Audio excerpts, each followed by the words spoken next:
Uncle আমি 13 তারিখে ঢাকা গেছিলাম এদিক দিয়ে, যাওয়ার সময় আমার টোল দেওয়ার সময় আমার হাতে একটা গ্লাভস পরা ছিল, ওটা খোলার সময় আমার হাতের থেকে একটা ব্রেসলেট খুলে পড়ে গেছিলো, তার ওজন 1 ভরি।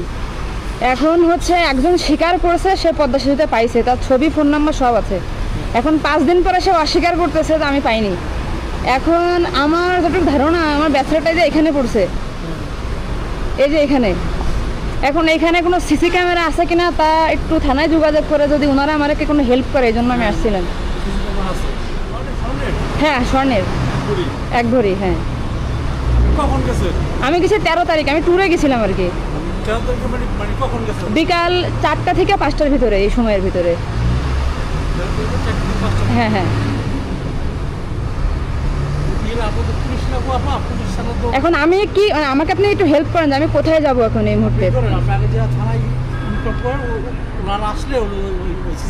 আচ্ছা ঠিক আছে, থ্যাংক ইউ এটা জানার জন্য। আমি তো এই জন্য বলতেছি যে আমি কি করতে পারি। আমি তাহলে পুলিশকে ব্যাপারটা জানাই, ওনারা দেখে আমাকে কি বলে। হ্যাঁ হ্যাঁ আচ্ছা ঠিক আছে, কথা বলছি। উনি আমাকে বললো যে নাম্বার দিছে, দিয়ে বলছে যে ওইখানে যে ফোন করার জন্য উনি বলে দিবেন সিসি ক্যামেরার ফুটেজ দেখানোর জন্য।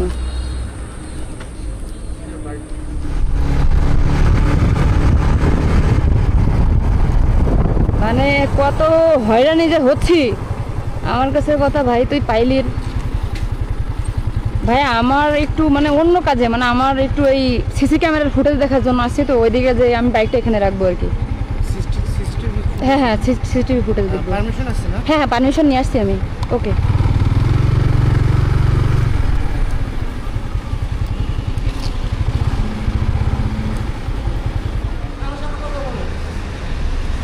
ওয়ালাইকুম আসসালাম। ওই যে ওনাকে বলছি আর কি, ওই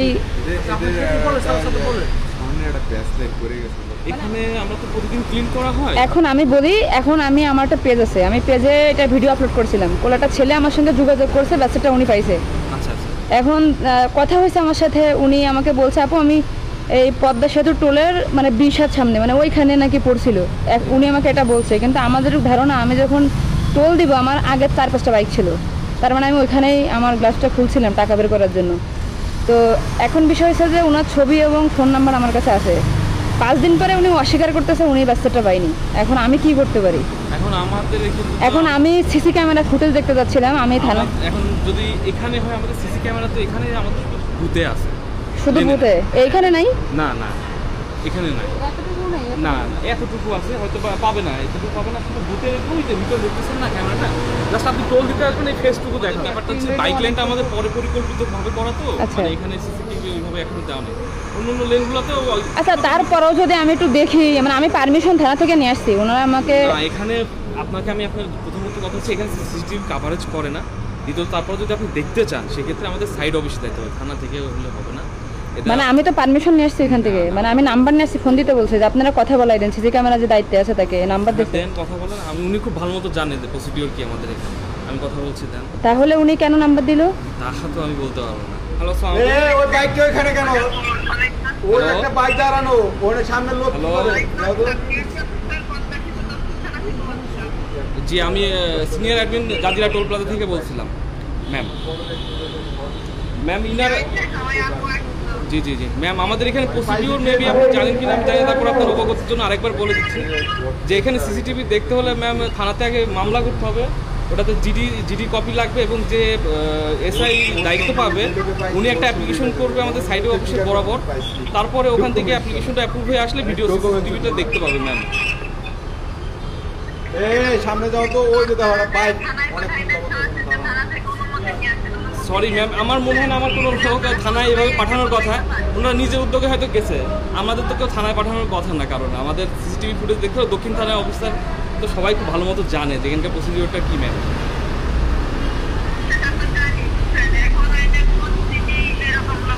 এখন একজন সাধারণ জনগণ যেতেই পারে ম্যাম, এখন ব্যাপার হচ্ছে ওনারা তো অনেক কিছু জানবেন, এটা স্বাভাবিক, ওনারা তো যেতেই পারে। এখন যেটা অফিসিয়ালি প্রসিডিওর আছে এটা তাদেরকে বললেই আর কি ক্লিয়ার হয়ে যায়, কারণ ওরা তো অবশ্যই হেল্পের জন্য আপনার কাছে আমাদের কাছে আসবে, তো আমরা যেটা সঠিক রাস্তা ওটাই দেখাবো।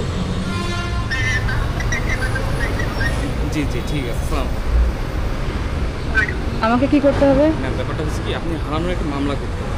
জি। মামলা করবো থানায়, জিডি এখানে করলে তো একটা ইনচার্জ অফিসিয়াল ইনচার্জ এই কেসের দায়িত্বটা পাবে, উনি এসে অ্যাপ্লিকেশন করবে যে কোন টাইম থেকে কোন টাইম পর্যন্ত সিসিটিভি ফুটেজটা উনি দেখতে চাচ্ছে।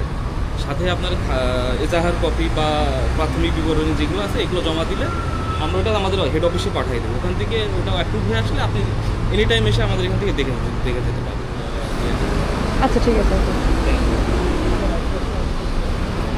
এখন ওনারা নিজেরাই কিন্তু আপনার কাছে আমাকে পাঠাইছে যে থানাতে জানান। এখন ওনারা এবার নিয়ম তৈরি করতেছে। এখন আমি কি করতে পারি? আমাকে একটা কিছু বলেন, মানে আমি সেটা করি।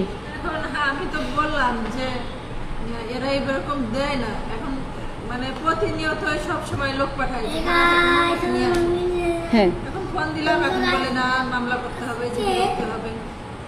হ্যাঁ, এখন আমি কি করতে পারি আমাকে বলেন। আমি কি এই থানায় মামলা করব নাকি আমি আমার নিজের থানায় মামলা করব? কোনটা করলে ভালো হয়? মানে আমি তো দেখাইলেই পারতো, জি বলতে ছেড়ে এটা দেখাইলেই পারতো। কি করতে বলবো? এখন আমাদের ওসি স্যারের সাথে নাম্বারটা নিয়ে যাইতে পারেন, আপনি ওসি স্যারের সাথে কথা বলতে পারেন। আপনারা যারা আমার ভিডিও দেখেন বা আমার আগের ভিডিওটা দেখছেন যে আমার ব্যাচেটটা হারাই গেছে, তো আপনারা অনেকে জানতে চাইছেন যে ব্যাচেটের নেক্সট আপডেট কি। তো আমার ব্যাচেটটা যে হারাই গেছে, তো হারাই গেছিল। একজন লোক আমার সঙ্গে যোগাযোগ করে, সে আমাকে ভিডিওতে কমেন্ট করে আপু আপনার ব্যাচেটটা পাইছি। পরে ওনাকে বললাম যে ইনবক্সে মেসেজ দেওয়ার জন্য, উনি ইনবক্সে মেসেজ দিল, আমাকে নাম্বার দিল, আমার সাথে কথা হলো যে সে আমার ব্যাচেটটা পাইছে, ভালো কথা। তখন উনি নাকি সাতক্ষীরায় ছিল। তো উনি আমাকে সব কিছু যেভাবে বললো আমার মনে হয় বাচ্চাটা উনিই পাইছে। এখন যোগাযোগ করার পরে উনি 5 দিন আমার সঙ্গে যোগাযোগ করছে, ফোন নাম্বার দিচ্ছে, ঠিক আছে। পরে 5 দিন পরে উনি আমাকে বিভিন্ন অজুহাতে বলতেছে আপু আমি বাচ্চাটা পাইনি। তা আমার কাছে কথা, ভাই আমার একটা জিনিস হারাই গেছে, আপনি এটা নিয়ে কেন মজা নেবেন? আর একটা বিষয় হচ্ছে মানে যেখানে হারাইছে লোকেশন সব কিছু ঠিকঠাক উনি বলছে। পরে বলছে আমার জব নাই, আমি বেকার, আমি পড়াশোনা করে আপু ঘুরে বেড়াচ্ছি। এমনও কি আমি তাকে জব দিতে চাইছি, তাহলে বোঝেন যে সে আমার কতটা মানে ইমোশন নিয়ে খেলছে, ঠিক আছে। এখন সে বলে সে গার্মেন্টসে চাকরি করে, তার বাসা হচ্ছে, মানে সে বিভিন্ন কথাবার্তা। এই যে কত হয়রানি হচ্ছে, আমি কি দরকার ছিল ভাই আপনার বলার? যে জিনিসটা আমার হারাই গেছে এটা তো আমার আশা ছেড়ে দিয়েছিলাম যেটা পাবো না। আপনি কি করলেন? আপনি ফোন দিয়ে আমাকে বললেন আপনি ব্যাচেলরটা পাইছেন, এখন অস্বীকার করতেছেন। এখন আপনারা বলেন আমি এখন কি করতে পারি ওর বিরুদ্ধে? ও পাইছে বলে 5 দিন কথা বলছে, এমনও যে লোকেশন বলছে আমার ব্যাচেলরটা ওইখানে হারাইছিল, মানে আমার যেটুকু ধারণা। এখন সে ফুলফিল অস্বীকার করতেছে। ওর নাম আছে আওয়াল, ওনার বাসা হচ্ছে সাতক্ষীরা তালাথানা। আমি ছবি এবং দেখেন নাম্বার দিয়েছে, এখন সবকিছু আবার কি করছে ডিলিট করে দিছে, যে প্রোফাইল পর্যন্ত লক করে দিছে। এখন বিষয় হচ্ছে তার ছবি তো আমার কাছে আছে, তার ভিডিওস তো আমার কাছে আছে। এখন সেক্ষেত্রে আমি কি করতে পারি এটা আপনারা যদি আমাকে জানাতেন তাহলে আমি খুশি হইতাম বা সেভাবেই আগাইতাম। যে হারাই গেছে একটা জিনিস নিয়ে ও মজা করছে না সিরিয়াস বলছে, আর কেন এমন করলো আমি আসলে জানি না। তো আপনারা বলেন এখন আমি কি করতে পারি, আমার করণীয়টা কি হতে পারে পরবর্তীতে? ঠিক আছে, এই হলো ওর ছবি, আর এই হলো ওর ফোন নাম্বার, আর ওর বাসা আছে তালা থানা সাতক্ষীরাতে।